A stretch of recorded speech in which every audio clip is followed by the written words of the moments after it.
This is a Sports Catastrophe production.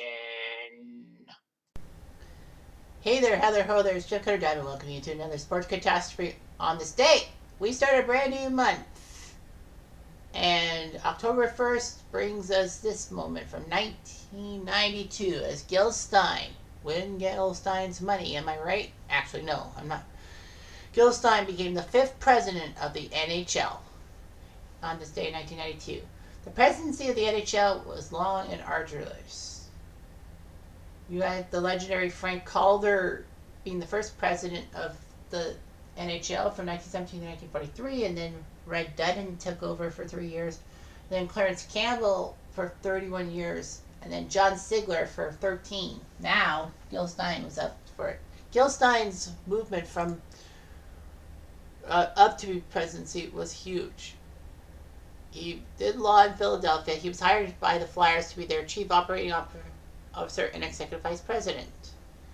And then once John Sigler became the president, or the big figurehead of the NHL, he went to the NHL's general counsel and became vice president of the team. He actually appeared before Senate to discuss retransmission of TV signals by cable operators. Kind of weird, all that.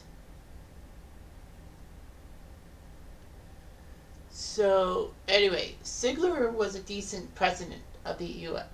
of the NHL and all that. He brokered the deal that saw 4 WHA teams go to the NHL and make it a 21-team league and all that. He wanted TV money. The only problem was his TV deals with the U.S. networks. Well, Cablevision and Sports Channel had decent deals, but network TV, forget about it.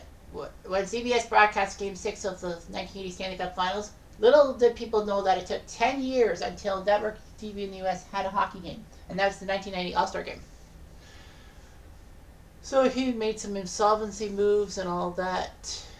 And he did all right to get the NHL back to being financially stable. Unfortunately, because of the NHL strike near the end of the 91-92 season, there was trouble brewing ahead. Sigler didn't do the strike that well. We almost lost the playoffs because of the stupidity. They decided to get rid of the presidency to make it a commissioner with less ironclad rules and all that. Gil Stein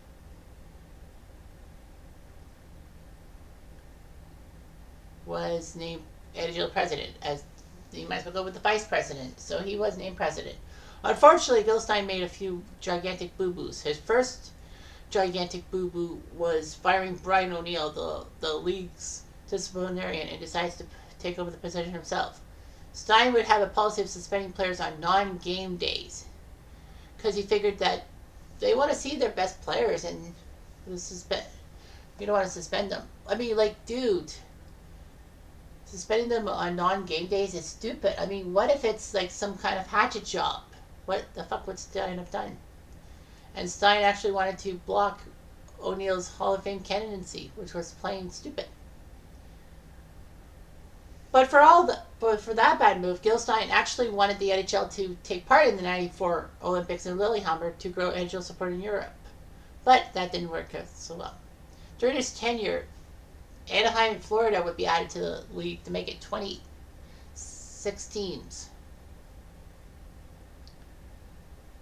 Anyway, but adding the Panthers was actually huge because Phil Esposito, who was the president and GM of Tampa, was told by Gil Stein that no teams could be added until 96, and Tampa would have time to develop a fan base in the state of Florida.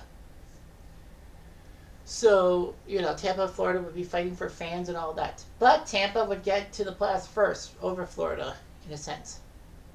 Over the Panthers.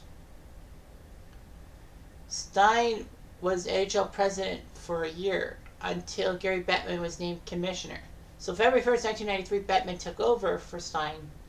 Stein served alongside Bettman, and then after his presidency ended July 1st, 1993, he was done. He was made a special advisor to Bettman and was awarded the Lester Patrick Trophy for service to hockey in the United States.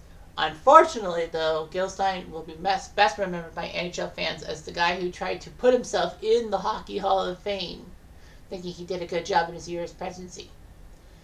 So, he was president of the Hall of Fame board. And what?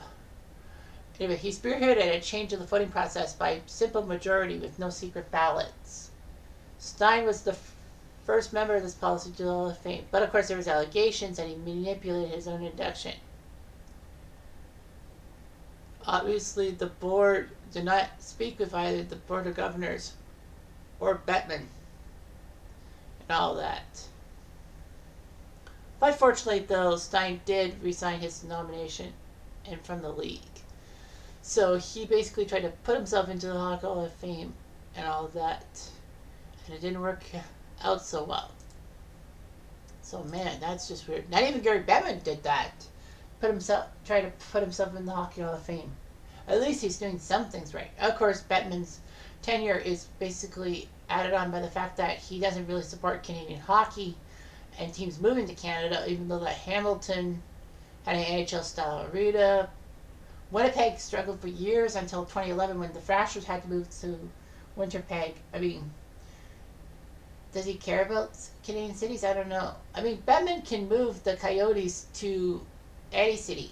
It doesn't have to be Canada. It could be the United States, and I wouldn't care and all that.